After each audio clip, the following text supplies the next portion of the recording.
What's going on, nation? So instead of a long intro, we're gonna get right into it and talk about a question that I get all the time. If I'm not sore after my workout, does that mean I'm not growing muscle? The answer is no.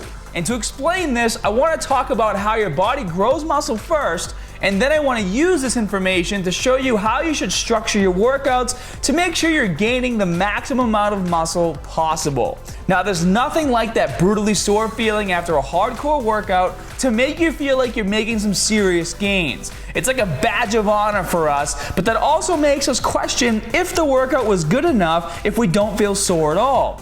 You start having doubts like, do I need to lift heavier? Do I need to work out longer? And actually, the answer is no, not at all, guys. There are three mechanisms by which muscles grow, and I'm going to try to explain these very complicated mechanisms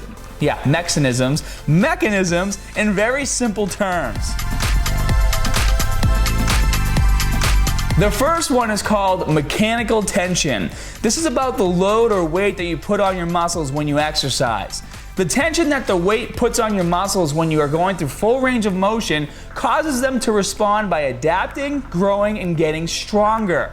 This is probably the one mechanism you all have heard of. The important part here is that if you want to maximize your gains, you should always challenge yourself first and increase your weight. And this is known as progressive overload. Since your muscles always adapt, you need to keep increasing your weights for them to keep growing. So maxing out from time to time is very important. So work on your PRs, nation.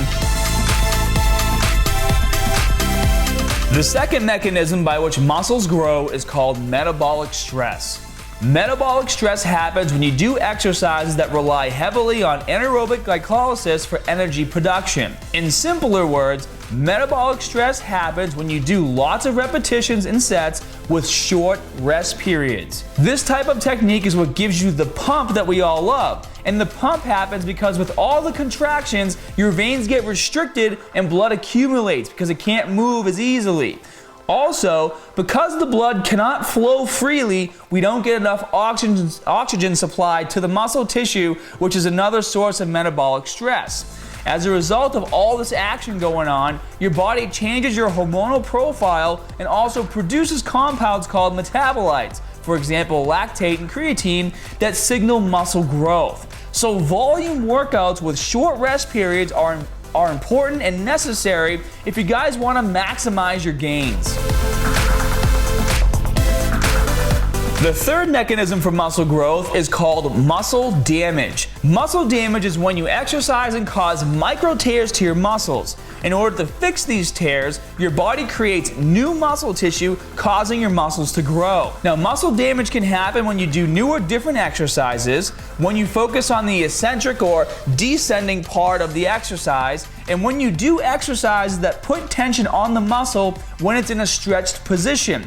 So, for example, when you do something like a Romanian deadlift, you're working your hamstrings while they're stretched, versus a leg curl where you're working the muscle while contracting it. So think that these stretched type of exercises are the ones that cause the most muscle damage. Another good example would be a dumbbell pullover versus a barbell bench press for chest. So another key point for you to take from this mechanism is that varying your workouts is very important in order to keep causing muscle damage. Now let's get back to the original question. If you worked out and you're not sore, that means you didn't do a lot of muscle damage. But you can still be growing muscle because your workout focused on one or two of the other growth mechanisms: mechanical tension and/or metabolic stress. Are we clear on that, nation? Should make perfect sense for you guys by now. But now we're going to talk about how you should structure your workouts. If you really want to maximize muscle growth, your workout should incorporate all three of these mechanisms. Whenever I create workout programs such as my lean muscle system that you guys probably heard of, I think carefully and strategically to make sure that I'm maximizing all three. So number one, do compound movements like squats and deadlifts to increase your overall strength.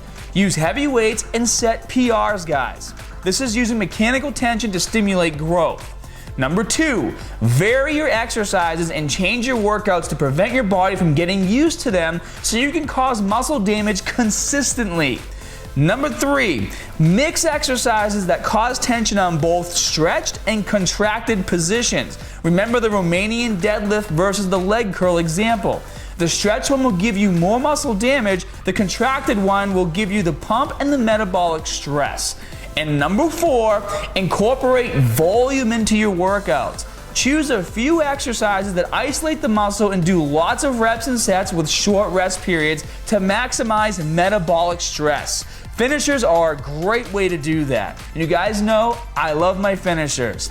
If you don't want to or don't have the time to do all the thinking, you can sign up for the next wave of my program by going to leanmusclesystem.com. I'm also adding another program to the original one, again with all 3 of these techniques incorporated to the workouts. The first 4-week program was geared towards shredding fat and building muscle, or what I like to call lean gains. And the next 6-week program will be focused on building strength while growing muscle. I hope you guys enjoyed this video. Make sure to like and subscribe for more tips, exercises, routines, and recipes. And if you haven't already, go make your free profile and join us on muscularstrength.com. What's your maximum output?